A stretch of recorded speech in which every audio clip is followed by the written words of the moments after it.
bambino, tutti figli di Dio. Amen. Bene, allora direi di alzarvi in piedi, leggeremo un unico versetto. Can we please all stand and we will read the verse for today. Si trova in Genesi 32, versetto 24. In Genesis 32, Versetto 24. verse 24. Tuloy ko yun. Leggi. At naiwang nag-isa si Jacob at nakipagbuno sa isang lalaki na sa kanya hanggang sa magbukang liwayway. Amen. Padre, nel nome di Gesù ti chiediamo che tu prenda la preeminenza ancora, Spirito Santo, di questo incontro, Signore, che questa parola possa penetrare nei nostri cuori, Signore, e portare cambiamento, Signore, e portarci nella dimensione dello Spirito, quello che compete ai figli di Dio. Spirito Santo, grazie per la tua presenza in mezzo a noi, muoviti, spandi il tuo Spirito, fai segni e prodigi, guarisce, libera, porta consapevolezza nei nostri cuori per ciò che noi siamo in Cristo, nel nome di Gesù. Amen. Amen. Potete accomodarvi. Okay, pwede na po umupo ang lahat. Allora, qui tutti parlate italiano, che io sappia, giusto? Okay, alam ko naman na lahat dito may kakayahan magsalita ng Italiano. Quindi voglio leggere lo stesso versetto in italiano, Pero ganun pa man, babasahin ko po siya sa salitang Italiano. che dice: così Giacobbe rimase solo e un uomo lottò con lui fino allo spuntar dell'alba. Quindi Giacobbe, qui stiamo parlando di Giacobbe, Okay. tutti conosciamo che è Giacobbe. Kilala po ba natin si Jacob dahil ang pinag-uusapan ng sentro ng usapin ay si Jacob. Giacobbe è il fratello di Saul. Siya po ay yung kapatid ni Esau. In poche parole, Giacobbe era uno speculatore. Dahil kilala naman po natin si Jacob po ay isang manlilinlang. Mentre Saul Tapos si Esau, ang kanyang kapatid, era un uomo di poco conto. dahil yung kanyang kapatid naman ay hindi rin mo pagkatiwalaan. E sapete perché era un uomo di poco conto? At bakit alam niyo po ba bakit hindi maasahan yung kanyang kapatid na si Esau? Chi lo sa? Alam niyo po ba ang dahilan? Alam po ba natin ang reason? Abbiate il coraggio di rispondere. Kung kaya niyo sumagot kayo. Perché Esau era un uomo di poco conto. Bakit si Esau ay isang taong hindi rin mapagkakatiwalaan, hindi maasahan? Premesso che Esau non era un uomo di poco conto ai miei occhi. Hindi ho sa aking pananaw O ai vostri occhi. o maaaring sa pananaw ninyong lahat na si Esau ay isang taong hindi maasahan. Era un uomo di poco conto agli occhi di Dio. Dahil yun po sa pananaw ng Diyos, sa paningin ng Diyos. E la premessa è At ito po yung buod, che lui disprezzò la benedizione di Dio. dahil kanya pong ipinagkanulo yung blessing ng Lord sa kanya. Disprezzò la primogenitura. At pinagkanulo rin niya yung kanyang katayuan bilang panganay na anak. Lui dice nel versetto 26, credo, fatemelo trovare, At ang sabi niya sa verse 26, forse sì.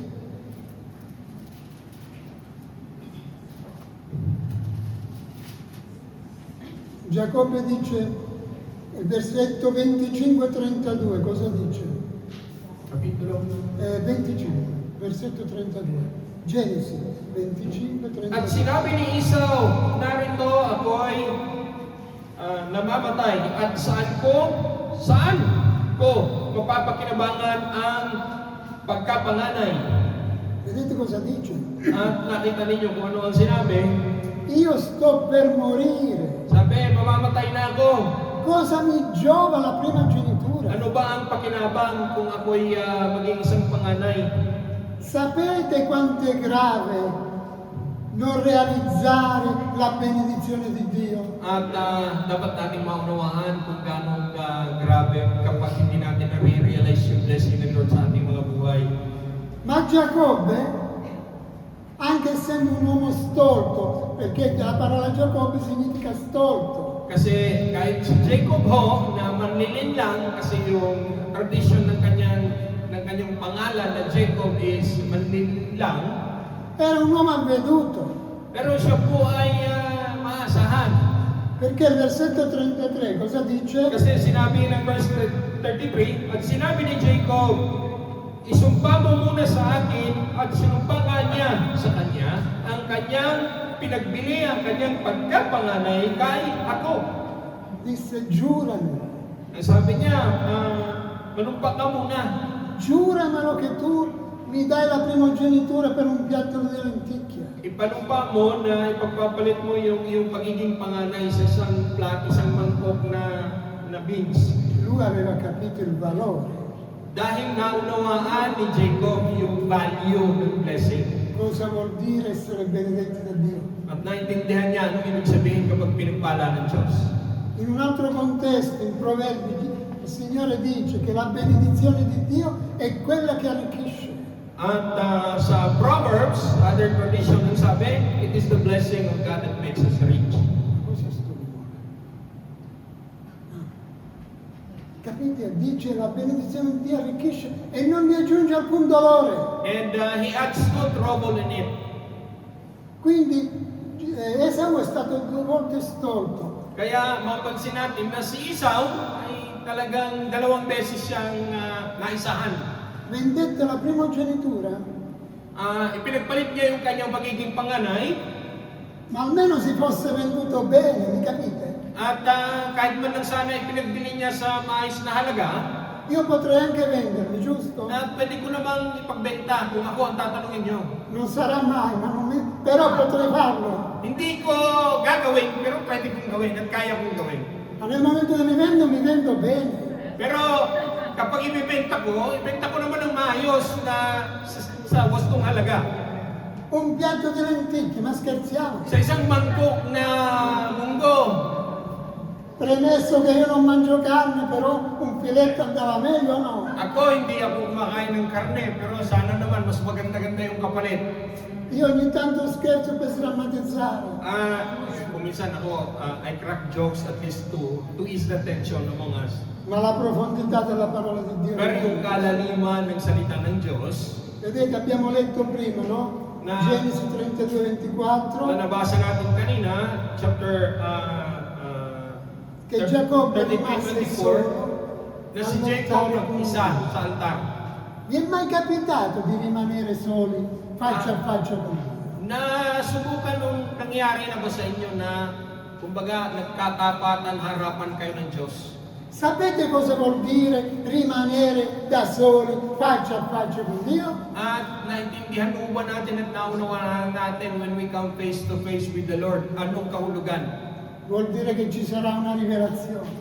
Ang ibig kong sabihin may kapahayagan ng Diyos sa atin. Tutte le volte che tu rimani faccia a faccia con Dio, c'è una rivelazione. Sa mga pagkakataon na naiwan ka nakaharap mo ang Diyos, may kapahayagang ibibigay ang Diyos sa iyo. Guardiamo la sequenza di questa storia. Tapos tignan natin yung sequence ng mga pangyayari.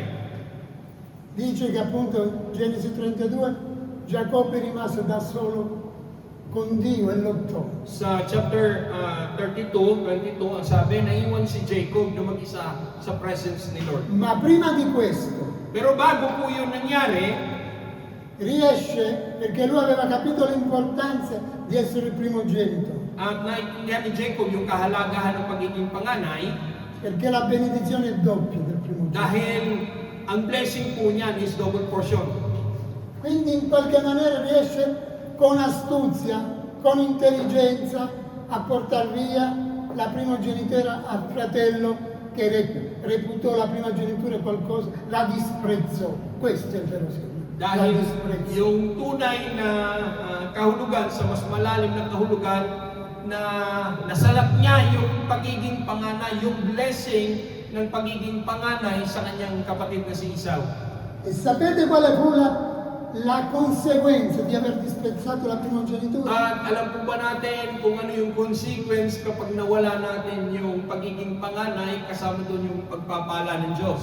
Il fratello Giacobbe, con la collaborazione della mamma, Yung kanyang kapatid na si Jacob, nakipag-isa doon kasi na kasama yung nanay, gli portarono via la benedizione.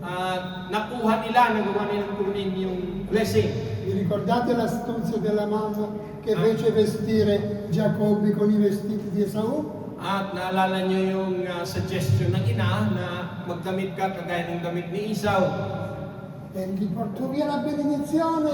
At yun yung pagkakataon na kung saan nakuha ni Jacob yung blessing ni Esau. E quando andò dal padre per benedirlo, At noong papunta na siya, palapit sa ama para kuhanin na yung blessing, Isacco disse, io ho benedetto Giacobbe al tuo posto. sinabi ng kanyang ama, I already blessed Jacob sa iyong pwesto. E lui disperato disse, At si Esau, ganun ka desperate, sabi niya, non hai anche una benedizione per me? wala ka na bang blessing para sa akin? Il padre disse, no, ho benedetto tuo fratello. Yung sabi ng ama, E wala lui è na. benedetto, lui rimane benedetto. Dahil napagpala na, yung napagpala, mananatiling pinagpala. Chiesa, che profondità c'è. Alam niyo ba kung gaano kalalim ang ibig sabihin noon? Quando Dio ti benedice, rimani benedetto. Kasi kapag pinagpala ka ng Diyos, manatili kang pinagpala ng Diyos. E ciò che Dio benedice, Dahil kung anong pinagpala ng Diyos, nessuno lo può maledire. walang pwedeng magnakaw doon. Vi ricordate la storia di Balak? Me la ricordate? Naalala niyo yung kwento ni Baal at saka ni Non ve la racconto, perciò è meglio che ve la ricordate.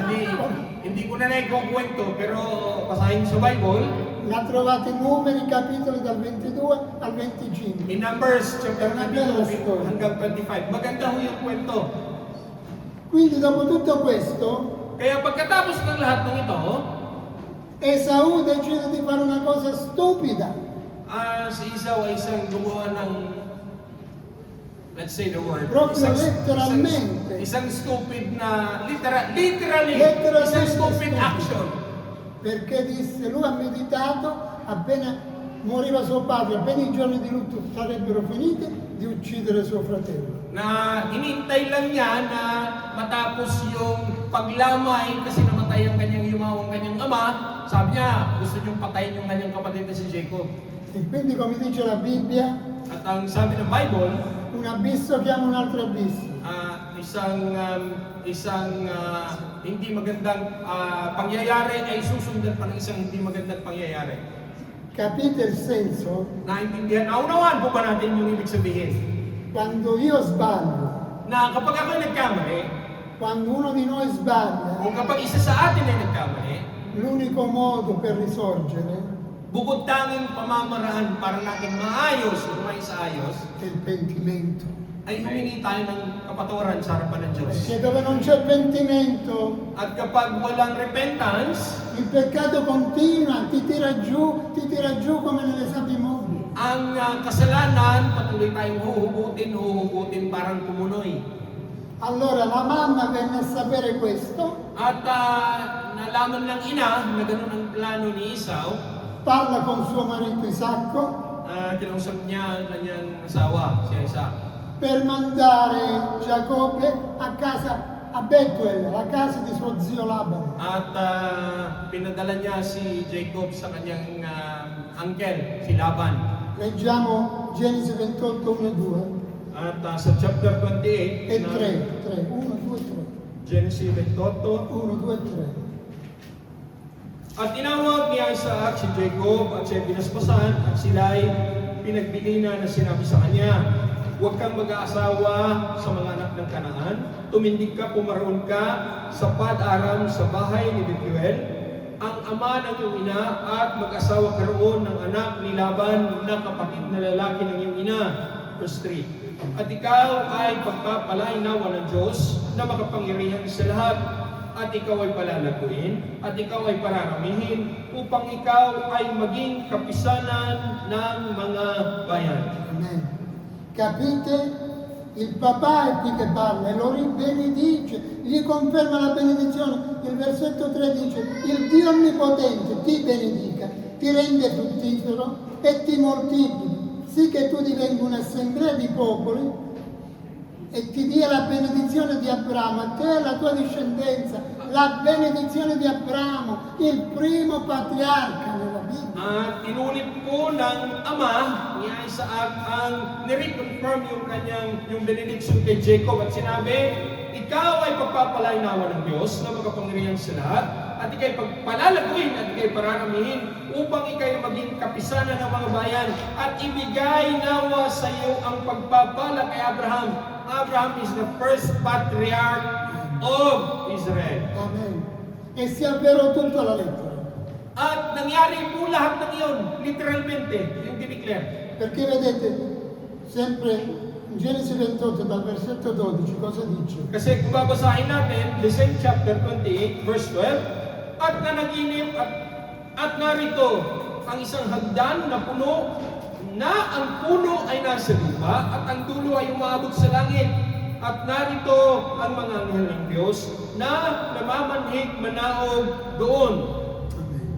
Dice che fece un sogno mentre andava a Betlem, venne la notte, quindi si fermò in quel luogo e si mise a dormire, prese una pietra, la mise come stelo, come cuscino e si addormentò. At nung si Jacob ay papunta sa Bethel, nung gabi na yon, nagpahinga siya, natulog, kumuha siya ng bato, ginawa niya ang unan, at siya po'y nanaginip. Quella scala era una relazione tra il cielo e la terra. Yung hagdan na nire-represent, it is the interrelationship between earth and heaven. E più correttamente tra Giacobbe e Dio. At ito po yung literal na connection between Jacob and God. Vuol dire letteralmente che su Giacobbe i cieli erano aperti. At nangangahulugan literally na sa buhay ni Jacob, bukas ang durungawan ng langit. E cosa succede? Versetto 13 dice: At ang verse 13, ano sabi? At narito, ang Panginoon ay nasa kataas-taasan niyaon at nagsabi, ako ang Panginoon, ang Diyos ni Abraham na iyong ama, at ang Diyos ni Isaac, ang lupaing kinahihigaan mo ay ibibigay ko sa iyo at sa iyong binhi. La visione, una visione aperta. Ito po yung open vision na pinakita kay Jacob. Io sono l'Eterno, At ang sabi, ako ang kataas-taasan, il Dio di Abramo, il Dio di tuo padre Abramo, ang Diyos ni Abraham, ang Diyos ng iyong ama, e il Dio di Isacco. ang Diyos ni Isaac, La terra sul quale sei coricato la darò a te e alla tua discendenza. at ang lupang iyong hinihigaan ay ibibigay ko sa iyo at sa iyong lahi. In poche parole, Sa maiksing salita, quella terra yung lupa era destinata a Esaù ay destined para dapat kay Isaac. e lui la vendette per una pietanza. At tapos pinagpalit sa isang mangkok na munggo. Capite che perché quando io dico che Esaù fece una cosa stupida rispetto al concetto, At naintindihan natin na nung binanggit ko na si Esau kumuha ng isang stupid na bagay, nakita nyo literally talagang dapat napakalaki yung mamanain niya. Pinagpalit niya sa isang mangkok na munggo. il versetto 14, Sa verse 14, ang iyong binhi ay magiging parang alabok sa lupa at kakalat sa kanluran, sa silangan, sa hilagaan, at sa timog. At sa iyo at ang iyong binhi ay pagpapalain sa lahat ng angkan sa lupa. la benedizione si estende a destra, a sinistra e su tutte le nazioni. At nakita ninyo yung extent ng blessing, left and right and among all nations. E il versetto 15, ascoltate At bene. verse 15, pakinggan nyo.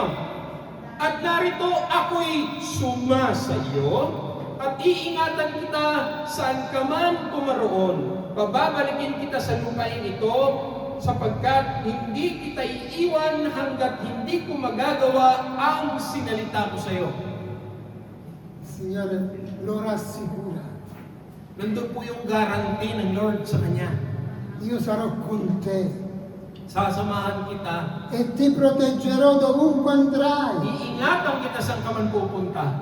e ti ricondurrò nel tuo paese Sabi, pababalikin kita sa iyong lupain e non ti abbandonerò at hindi kita iiwan prima di aver fatto quello che ti ho detto. hanggat hindi ko na isasagawa ang sinalita ko sa iyo. La parola di Dio si avvera sempre. Alam niyo, ang salita ng Diyos, laging nangyayari at nagaganap. Solo Kaya lang, quando Dio ti dà una parola, kapag may pinahayag ang Diyos sa iyo, devi preservare. dapat i-conserve natin sa ating La heart. devi proclamare. Kailangan natin i-proclaim. E adesso qua vedremo il segreto. Kasi dito nakita natin kung anong secret. Perché spesso il Signore ci dà una parola, Kaya lang, malimit, ang Lord nagbibigay ng kapahayagan, non si avvera un giorno, hindi nangyari sa loob ng isang araw, una settimana, sa loob ng isang linggo, un mese, sa isang buwan, neanche un anno, sa isang taon, e poi noi barattiamo quella promessa. at tapos iwanan na natin yung promise ng Lord. Bibitawan na natin yung promise ng Lord. Vedete, versetto 16 cosa dice? At 16 na sabi, at nagising si Jacob sa kanyang panaginip at nagsabi, tunay na ang Panginoon ay nasa dakong ito at hindi ko nalalaman. Vai col 17. 17. At siya'y natakot at kanyang sinabi, kakilakilabot na dako ito. At ito'y hindi iba kundi bahay ng Diyos at ito ang pintuan ng langit. Il versetto 17 dice che lui sentiva la presenza di Dio in quel luogo At sa 17, sabi niya, naramdaman niya yung presence ng Lord. ed ebbe paura, non paura intesa come paura, ma come timore. At nagkaroon siya ng takot, hindi fear of men, kundi nagkaroon siya ng reverence fear. E infatti dice, questo non è altro che la casa di Dio. At ang sabi niya, ito'y hindi iba kundi bahay ng Diyos. Versetto 18, 18, at si Jacob ay bumangon ng maaga, nang kinaumagahan ay kinuha ang batong kanyang inilagay sa ulunan niya at kanyang itinayo at pinakakaakala at kanyang binuhusan ng langis sa ibabaw. capite qua il senso cosa vuol dire? Hindi ho ba natin kung ano yung ibig sabihin ng verse na binasa natin? Giacobbe si alzò al mattino presto, Bumangon, maaga, si ricordava della promessa, naalala niya yung pangako ng Diyos, prese una pietra, kinuha niya yung batong kanyang ginawang unan, la mise dritta in piedi a mo' di stelo, nilagay niya nakatayong ganyan, taas, verso dell'olio. tapos binuhusan niya ng langis. L'olio Ang langis è figura ay simbolismo dello Spirito Santo. ng Holy Spirit. It represents the presence of the Holy Spirit. Aveva una promessa May pangako che solo Dio per mezzo dello Spirito la può na realizzare. ang Diyos sa pamamagitan ng banal na Santo Espiritu E lui si impegnò davanti a Dio allo Spirito di Dio. at siya nagsumikap sa harapan ng Diyos sa pamamagitan ng banal na Santo Espiritu Che di tutto quello che il Signore gli avrebbe dato, na lahat ng mga ipinangako ng Diyos sa kanya, gli avrebbe dato la decima parte. ibibigay niya yung ikasampung bahagi. E poi verso l'olio Kaya binuhos niya yung langis, come sigillo. ano yun, seal of the promise. Non dice forse in Efesini che noi abbiamo il sigillo dello Spirito Santo nella nostra vita? Hindi ba sinabi ng Epistle ni Paul sa Ephesians na hindi ba tayo ay may tatak ng banal na Santong Espiritu sa ating mga buhay? Ecco che quando Dio ti fa una promessa devi perseverare fino alla fine. Na kaya kapag nangako ang Diyos, kailangan natin ng perseverance, kailangan magtiyaga, Vuol dire fino a quando non si realizza. na hanggang hindi naganap yung pangako ng Diyos sa buhay natin. Il tempo non è tuo, Ang non è panahon mio, hindi atin, hindi inyo, hindi akin. non è del vostro pastore, Hindi rin sa pastor ninyo, nakatakda ang è panahon. del Signore. Ang panahon ay nakatakda sa kamay ng Diyos. Perseveriamo fino alla fine, Chiesa. Kasi kailangan manatili tayo tapat hanggang sa dulo. Perché alla fine quella promessa si è realizzata. Na hanggang matupad, hanggang sa dulo yung pangako ng Diyos sa atin. Dice il versetto 19, quel luogo At sabi sa verse 19, yung lugar na yun, prima si chiamava Luz, ang unang pangalan Luz, che vuol dire mandorlo. ang sinabi Luz, okay? Il mandorlo è il primo frutto che della stagione in Israele che fiorisce? Sa Italiano, mandorle. Mandorlo. Mandorlo. Mandorle. Same. E dall'ebraico si chiama Sadok. Okay. Kasi may ibang term yun. Term is Sadok. Tapos dito sa verse 19, at pinangalan niya sa dakong yaon ay Betel. Quindi lo cambiò da Mandorlo, da inizio Betel, casa di Dio. Ang sinabi, mula doon sa Luz na umpisa, pinalitan ang tawag Betel, ang ibig sabihin, bahay ng Diyos. Tahanan ng Diyos. Lui era arrivato lì. Kasi nakarating siya doon. Dio gli ha dato delle promesse. Nag-iwan ng Diyos ng pangako sa kanya Quindi c'è un nuovo inizio. na may bagong panimula sa buhay mo Da Mandorlo, casa di Dio. na mula doon sa umpisa hanggang tuloy sa bahay ng Diyos. Possiamo anche dire casa delle promesse, no? Pwede rin Perché natin dove c'è Dio, sabihin, bahay ng pangako ng Diyos kung nasaan ang Diyos. Naunawaan po ba natin? Amen. Questo dobbiamo capire.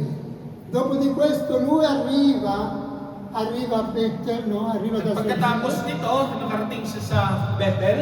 Sappiamo com'è andata a Betuel, no? At alam natin kung ano nangyari sa Betuel. Quanto rimase Giacobbe a Betuel? Ilang panahon ba naiwan si Jacob sa Betuel? Rimase 7 anni per la prima moglie Lea, 7 7 years anni per la sa moglie kanyang Rachel. wife. Tapos 7 years, another 7 years sa kanyang second wife na si Rachel. Altri 6 anni perché suo zio ha detto che gli avrebbe dato non voleva più un salario, voleva proprio del gregge. Lui si è preso del gregge At another 6 years, dahil ayaw niya ng sahod ng pera, ang gusto niya yung mga tupa. Kambing. dove Dio lo benedisse perché il Signore gli disse ti prendi il gregge e la parola di Dio dice dovresti andare a leggere tutta questa storia. Na dapat basahin ninyo yung buong storya, napakaganda yung buong kwento nito. Quando lui abbeverava il suo gregge, metteva negli abbeveratori delle canne striate. At doon natin makita yung pagkakaiba, yung may mga guhit, yung may mga spots. E gli animali vedevano quella striatura, rimanevano in calore e prolificavano sempre. At doon nakita natin na kapag nagme-mate, lagi ang resulta yung may mga spots and markings, kaya dumami yung mga alaga ni Jacob. Quindi di là, 20 anni, al 21esimo anno lui è andato giù. On the 21st year, saka pa lang siya nagdesisyon na bumalik. E quando partì, appunto il versetto 24, lui si trova solo con Dio. At doon sa binasa natin, nung bumalik na siya, nagkaroon siya ng encounter with the Lord. Aveva un grosso problema, At dito nagkaroon ng problema sempre con suo fratello Esau. sa kanyang kapatid na si Esau. Perché lui stava tornando a casa Na siya pauwi na, babalik na sa kanyang bahay. e suo fratello stava andando a incontrarlo in una schiera di soldati. At sasalubungin siya ng kanyang kapatid kasama yung mga soldiers. Ecco che il versetto 25, leggi il versetto 25 e 26. Okay, verse 25 and 26.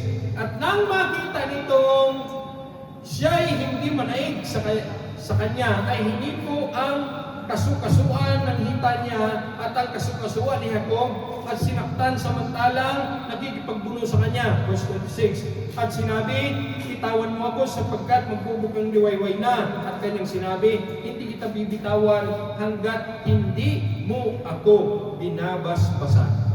Quindi qua tutta la notte Kaya mapansin natin, buong magdamag Giacobbe ebbe un problema, ay nagkaroon ng problema si Jacob. aveva paura, Nagkaroon siya ng takot sa kanyang puso. quindi incontrò Dio Tapos na-encounter niya ang Lord. e lottò con Dio. At dahil pagbuno siya. Ma scordatevi Pero kung titignan natin, che questo sia una lotta fisica, hindi po ito physical battle. questa è una lotta prettamente spirituale. Dahil ito po ay spiritual battle. Vuol dire che andò in profondità in preghiera. Dahil ang ibig pong sabihin nito talagang nakipag-niig siya ng malaliman sa pamamagitan ng Tutta la pananal. notte dice. Magdamag, ang sabi magdamag. E quell'uomo gli disse lasciami andare perché sta spuntato l'alba. At ang sabi ng lalaki, bitawan mo ako at magbubukang liwayway na. Quando qua gli dice lasciami andare perché sta spuntando l'alba, gli stava dicendo non vedo fervore nella tua preghiera. At ang sabi, I don't see any answers in your prayers. Ma la parte B del versetto dice ma Giacobbe disse non ti lascerò andare se non mi avrai benedetto. Pero ang sabi sa verse 26, hindi kita bibitawan hanggat hindi mo ako binabasbasan. Chiesa di Cristo, Church of the Lord, i violenti erediteranno il regno. ang I violenti erediteranno il regno. Matteo 11:12. Ci vuole determinazione yung mga nella determined, preghiera. we will inherit the kingdom of God. Determinazione. Ang kailangan natin is determination. A volte una preghiera può durare mesi. May mga pagkakataon na maaaring ang ating panalangin tumagal ng isang buwan, E non ti devi mai stancare. na dapat hindi tayo napapagod, nagsasawa sa patuloy ng pagdulog at pananalangin. Il versetto 27. At sabi sa verse 27, at sinabi niya sa kanya, ano ang pangalan mo? At kanyang sinabi, Jacob. 28, at sinabi niya, hindi na tatawagin Jacob ang iyong pangalan, kundi Israel, sapagkat ikaw ay nakipagpunyagi sa Diyos at sa mga tao, at ikaw ay nanaig. Capite? Dio gli cambia il nome. At pinalitan ng Diyos yung kanyang pangalan Da uomo stolto, bilang isang taong mandaraya. da uomo determinato. At mula sa isang taong mandaraya, ipinalit sa isang taong determined. Uomo di preghiera, Isang taong mapanalanginin. perché lottò con Dio e vinse. At nakipagbuno sa Diyos at nanaig. Quando è che hai lottato l'ultima volta con Dio? E quando è che hai vinto? At kailan ka ba nakipagbuno sa Diyos sa mamagitan ng prayer? At kailan ka nanalo at nagmuli? Dio vuole gente determinata. Dahil ang nais ng Diyos, mga Christians na determined, may pagtsatsaga. Dice che gli toccò l'anca, rimase invalido. Giacobbe rimase invalido. At sinabi, hinawakan ng kanyang balakang at si Jacob ay, sabi, at ang kasukasuan ni Jacob at sinaktan. Perché se andate a leggere tutto il capitolo 33, dice che da quel momento Giacobbe camminava appoggiato al bastone. At kung babasahin natin yung 33, si Jacob naglakad, gamit na yung tungkod at siya iika-ika na sa kanyang paglalakad. Tu non puoi essere un uomo di vittoria Dahil hindi lang maaaring tayo'y mapanaig se non cammini appoggiato al bastone. na kung hindi tayo naglalakad na tayo'y umaasa sa ating saklay. Non era un bastone qualunque. Hindi po yun ordinary na saklay. Quel bastone è figura di Cristo. Ang saklay po na yon ay nagpipigure at nagpapahayag ng figure ni Jesus Christ sa ating buhay. Quel bastone Yung baston na yon, era dipendenza del Signore. kasi dependent po yun sa ating Diyos. È tempo che la Chiesa cambiamo qualcosa. Na panahon na para hikayatin ang bawat isa sa atin bilang simbahan ng Diyos Dobbiamo dipendere dal Signore. na manatili tayong dependent sa ating In tutto e Panginoon per tutto. sa lahat ng aspeto ng buhay. Paolo dice nei Corinzi, quando più sono debole, allora sarò forte. At sabi ni Paul sa kanyang vessel, it is when I am weak that the Lord makes me strong. Cosa abbiamo visto in questa storia? At ano ba ang tumahiyan natin sa kwentong ito? Ngayong Cosa hapon? abbiamo visto? Ano ba ang nakita natin sa kwentong ito ngayong hapon? Qualcuno me lo dica per favore. Will somebody answer me? Ano ba ang nating nakita sa kwentong ito ngayong hapon ito? Abbiamo visto due fratelli. Nakita natin dalawang magkapatid. Uno disprezzò la benedizione di Dio, Ang isa, binenta yung blessing ng Lord. l'altro l'afferrò al volo Ang isa naman, perché comprese Talagang hinawakan na niya, hindi na pinakawalan yung pagpapala dahil naunawaan niya ang kahalagaan ng blessing ng Lord. E attraverso quella benedizione At sa pamamagitan ng pagpapalang iyon, Dio benedisse grandemente Giacobbe. binless si Jacob, napakalawak at napakalaking pagpapala. Perché nel capitolo 28, Kasi sa chapter 28, quando fece il sogno di Dio, dahil nung nagkaroon siya ng open vision, panaginip sa Lord, aveva solo i pantaloni, le scarpe, un bastone con qualcosa in uno sacchetto. at meron siyang pantalon, may damit, may baston, yun lang ang daladalahan niya, maging yung kanyang bag. Ritornò ricchissimo, Nung bumalik siya, daladala niya yung yaman niya. perché la benedizione di Dio che arricchisce. Dahil ang pagpapala ng Diyos makes you rich. Amen! Ma non voleva perdere quella benedizione, At ayaw niyang pakawalan yung pagpapala na yun.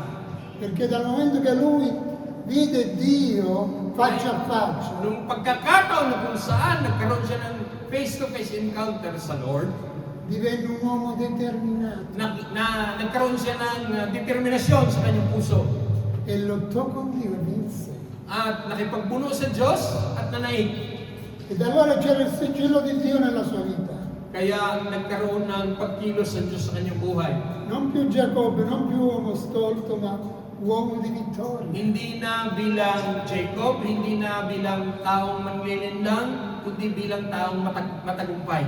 E da quel giorno At mula sa araw na yun, Giacobbe dipendette da Dio naging godly dependent na si Jacob per tutto il resto della sua vita.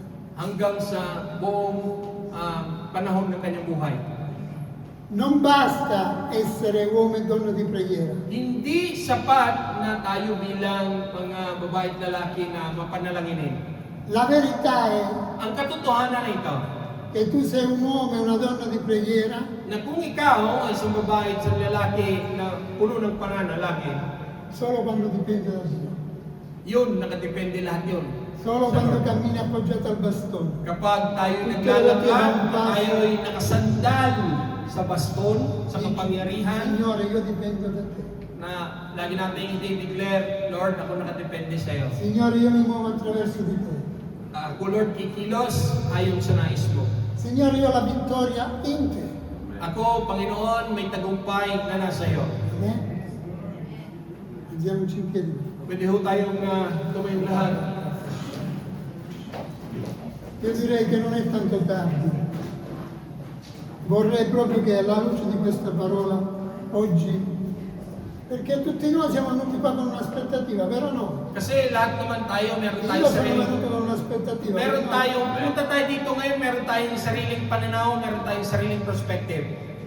Mentre adoriamo Dio, Na habang tayo ay nagpupuri sa Diyos, lasciamo che lo Spirito Santo ci mostra hayaan mo na ang Banal na Santong Espiritu ay magpahayag, mangusap, tutte le volte che non abbiamo dato la nostra vita in controllo a Dio. sa mga pagkakataon na kung saan hindi natin hinayaan na magkontrol ng Lord sa ating mga buhay o gumabay ang Diyos sa ating mga buhay. Chiediamo perdono a Dio Humingi tayo ng tawad, e poi diciamo Signore da oggi voglio dipendere da te. tapos i-declare natin, Panginoon, mula sa araw na ito, nais kong umasa lamang sa iyo. Fai un nuovo patto con me. At gumawa ka ng bagong covenant sa Lord. Signore mi impegno perché da oggi voglio dipendere da te. Lord, pagsusumikapan ko na mula sa araw na ito, magiging godly dependent na ako.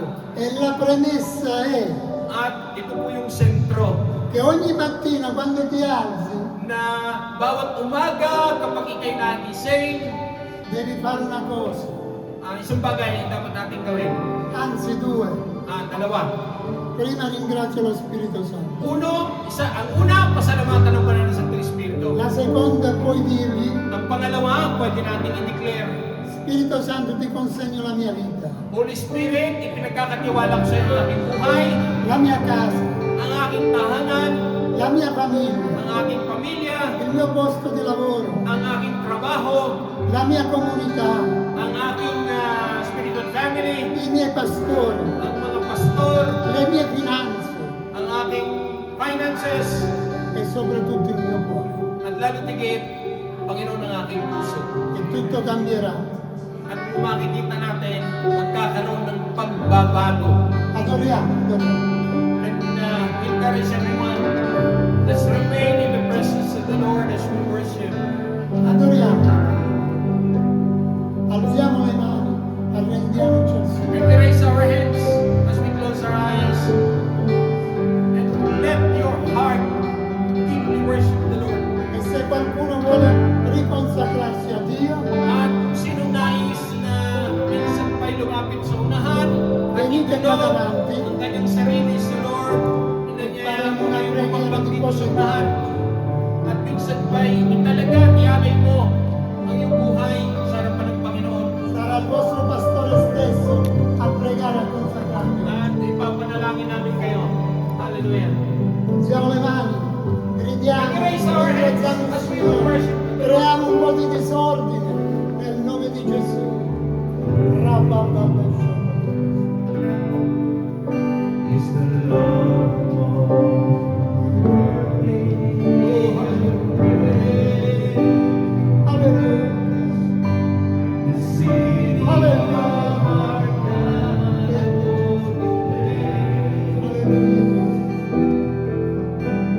The joy of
sa pangalan ng iyong anak na si Jesucristo at sa pamamagitan ng banal na Santong Espiritu.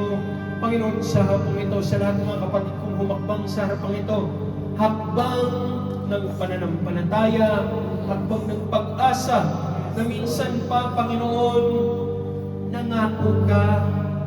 Oh Lord God, you said, you promised, you have given your promise, you have given vision. Pinakita mo, Ama, sa pamamagitan ng panaginip, sa pamamagitan ng iyong salita. Panginoon, hindi kami manghihinawang aasa dahil hindi kami ang may hawak ng panahon. Pero alam namin, Panginoon, Ikaw na Diyos noon, ngayon at magpakailanman, mangyayaring magaganap ang mga pinangako mo, Panginoon. Panginoon, yung aming pamilya na mula sa kaguluhan, magkakaroon ng kaayusan. Panginoon, aayusin mo ang aming finances. Aayusin mo, Panginoon, yung mga legal issues sa aming mga buhay. Aayusin mo, Panginoon, yung mga disputes sa relationship sa aming pamilya. Yung hindi pagkakaunawaan, yung mga misunderstanding sa mga anak, sa magulang, sa nanay, sa tatay, sa mga kapatid. Lord, you are a God of order. Hallelujah! Panginoon, kami sa oras nito, nakataas ang aming kamay, isinusuko namin sa iyo mapagpalang kamay ng lahat, at kami umaasa, naniniwala at nananampalataya na magkakaroon ng katugunan at katuparan, kagaya, Panginoon, sa buhay ni Jacob. Nag-umpisa siya sa mali.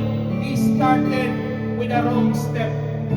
Pero Panginoon, dahil pinagpala mo, ano man ang pinagpala mo, Panginoon, hindi mo na pwedeng kansilahin. Subalit ang declaration mong pinagpala sa aming buhay, kami umaasa at nananampalataya magkakaroon nito ng katuparan, Panginoon. At sa oras na ito, lahat kaming narito, inaangkin namin na magyayaring magaganap ang pinangako mo. Magkakaroon ng kaayusan ng aming pamilya, makakapagtapos ang aming mga anak, makakapaghanap ng magandang maayos na trabaho. And Lord, we declare, hallelujah, na maging sa aming mga personal buhay pananampalataya, minsan bang pagliyapin ng banal na Santong Espiritu, Lord, ipagkaloob mo, hallelujah, yung determinasyon, yung apoy, at lalo tigit, Panginoon, hallelujah, na kami makapagpatuloy ng sabi mo, Panginoon, kami yung madatnan na tapat na naglilingkod. Lord, sa mga kapatid ko na nanghihina, sa mga kapatid na nanlalamig, dahil maaaring hindi pa nila nakikita ang sagot. Panginoon, minsan pa ipaunawa mo na sinabi mo kay Jacob, hindi kita iiwan, hindi kita pababayaan, hanggat hindi ko natutupad ang aking mga pangako sa iyong buhay. Lord, kami umaasa ng may pananampalataya. Wala man kaming nakikita sa oras na ito, wala man kaming nararamdaman sa oras na ito, subalit kami naniniwala at nananampalataya, Panginoon, may ginagawa ka na sa aming mga buhay sa oras na ito sa pangalan ni Jesus. Lord, release forth your blessing towards your children. At sa hapong ito, masagana at maluwag namin tatanggapin ang mga inilaan mong pagpapala sa buhay ng bawat isa, sampu ng aming pamilya. Panginoon, sa kabuuan ng aming spiritual family, we pray, O Lord God, ang buhay ng bawat isa sa amin, kagaya ng sinabi mo kay Jacob, saan ka man paparoon, pagpapalain kita. Lord, we not speak only about financial and material blessing. Subalit hayaan mo, Panginoon, dadalhin namin ang tatak ng banal na Santong Espiritu. Saan mo man kami dalhin, dadalhin namin ang ilaw at liwanag ni Kristo sa aming mga buhay, ang ilaw at liwanag ni Kristo sa aming mga puso, ang ilaw at liwanag ni Kristo sa lahat ng aming gagawin, sa lahat ng aming makakasalimuha. Lord, allow the Christ-like character to reflect in our lives as bearers of the light and as salt upon this world. Panginoon, kami naniniwala at nananampalataya na sa hapong ito, lubusan naming natanggap ang pagpapalang idinaloy mo sa buhay ng bawat isa sa amin at natin po. Lord, nang may pananampalataya, inaangkin namin ang pagpapalang pinagkaloob mo sa bawat isa sa amin. Santo. Hallelujah! Hallelujah! E declariamo e proclamiamo che la tua benedizione resterà nella nostra vita, come ha benedetto Giacobbe, benedirà la vita di ognuno di noi. And Lord, we also pray sa mga naming pastor, for the life of Pastor Cristino. Hallelujah! Bless his life, grant him the physical strength, the wisdom, the kind of wisdom, knowledge, and understanding that us, Lord, you will continuously use his life as a channel of your blessing, preaching your word wherever you will send him. Hallelujah. Ang kay Lord God, yung mga kasama niya from Lugano, bless their lives, O Lord God, and we declare, hallelujah, that the abundance and the blessing, the richness, blessing of the Lord shall overflow upon their lives. Panginoon, sa buhay ng bawat isa, kami buong puso nagpapasalamat. Hallelujah. Sa lahat ng pagpapalang pinagam namin mula sa iyong mapagpalang kamay. At kami nagdideklara, hindi maaagaw ng kaaway ang mga pagpapalang ito. In Jesus' name, pagkas magkaroon ng katuparan, magkaroon ng katugunan sa aming mga buhay. Panginoon, salamat sa hapong ito, sa lahat ng dinaloy mo, sa lahat ng mga ginagam namin, at sa lahat pa ng aming tatanggapin. Salamat, Panginoon, at hayaan mo sa pagkakataong ito. Send this prayer with the most precious blood of Jesus as we humbly give you back all the glory, honor, and thanksgiving.